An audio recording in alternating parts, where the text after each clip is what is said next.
টানা বৃষ্টিপাত ও ভারতের ত্রিপুরা রাজ্যের ডম্বুর জলবিদ্যুৎ প্রকল্পের বাঁধ খুলে দেওয়ার কারণে বাংলাদেশের পূর্বাঞ্চল ভয়াবহ বন্যার কবলে পড়েছে। ভারতীয় সংবাদ মাধ্যমগুলোর বাঁধ খুলে দেওয়ার খবর থেকে বিষয়টি নিশ্চিত হওয়া গেছে। তবে দেশটি এ নিয়ে মিথ্যাচার করছে। এবার এই বন্যার ক্ষতিগ্রস্তদের পাশে দাঁড়ালেন দুই জনপ্রিয় ইসলামিক স্কলার। বিস্তারিত মোহাম্মদ সোহাগ বিশ্বাসের রিপোর্টে।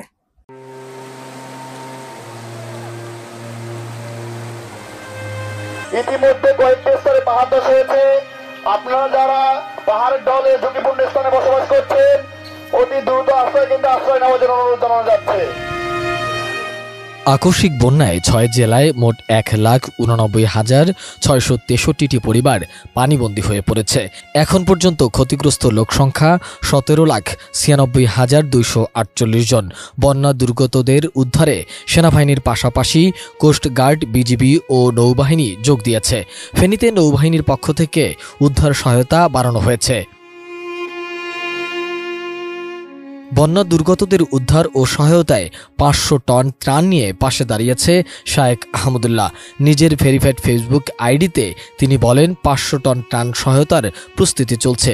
তিনি জানান, ১০ টন খেজুর, ১০ টন চিরা, ৫ টন চিনি ও ৫ টন লবণ ও অন্যান্য ত্রাণ সামগ্রী নিয়ে আমাদের ৩টি ট্রাক ফেনীর উদ্দেশ্যে চলে গেছে।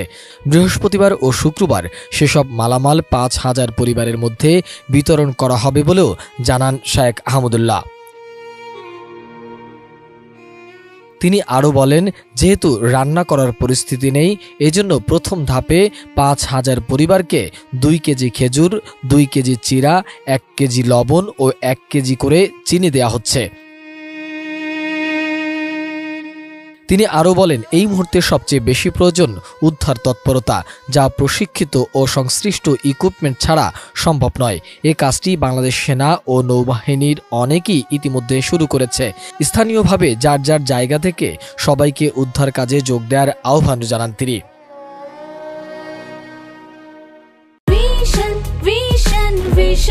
100% কপার কন্ডেন্সারে তৈরি ভিশন ফ্রিজ, তাই গুণে মানে অটুট থাকে বছরের পর বছর। এদিকে ভারত থেকে আসা পানি ও বৃষ্টির কারণে বাংলাদেশের কয়েকটি জেলায় ব্যাপক বন্যা ও দুর্যোগের পরিস্থিতির পর কাঁধে কাঁধ মিলিয়ে সবাইকে একসাথে কাজ করার আহ্বান জানিয়েছে আলোচিত তরুণ আলেম ও ইসলামিক স্কলার মিজানুর রহমান আজহারি।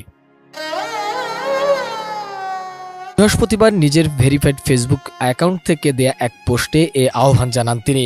সেখানে তিনি উল্লেখ করেন, উপকূলীয় এলাকায় একটানা ভারী বৃষ্টিপাত এবং ভারতের উজানের পানিতে স্মরণকালের ভয়াবহ বন্যার কবলে ফেনী, নোয়াখালী, লক্ষ্মীপুর, কুমিল্লা সহ দেশের বেশ কিছু অঞ্চল। বন্যা কবলিত এসব এলাকায় সরকারি বেসরকারি সংস্থাগুলোর পাশাপাশি দেশের আপামর তরুণ সমাজকে এগিয়ে আসার আহ্বান জানানো হয়। সেনাবাহিনীর সাথে কাঁধে কাঁধ মিলিয়ে স্বেচ্ছাসেবক হিসাবে যোগ দেওয়ার আহ্বানও জানান তিনি। মোহাম্মদ সোহাগ বিশ্বাস, এটিএন নিউজ, ঢাকা।